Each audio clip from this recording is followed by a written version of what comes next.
বৃষ্টির মধ্যে একদিন আমি তোমার সঙ্গে দেখা করতে চেয়েছিলাম।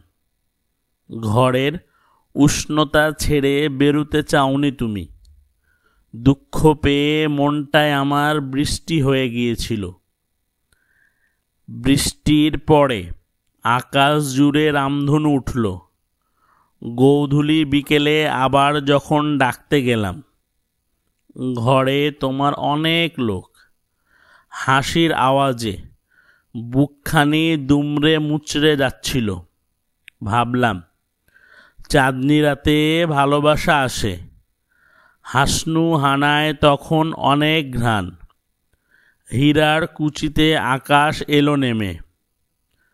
তোমায় তখন ডাকতে গিয়ে দেখি, দুই জোড়া হাত আঁকড়ে আছে গভীর নির্ভরতায়। আমার আর ভালোবেসে উঠা হলো না, আমার আর তোমাকে পাওয়া হলো না। এটা শুধু আমার তোমার প্রেম কাহিনী নয়। অল্প কিছু বাদ দিলে সর্বক্ষেত্রে এটাই সত্যি হয়।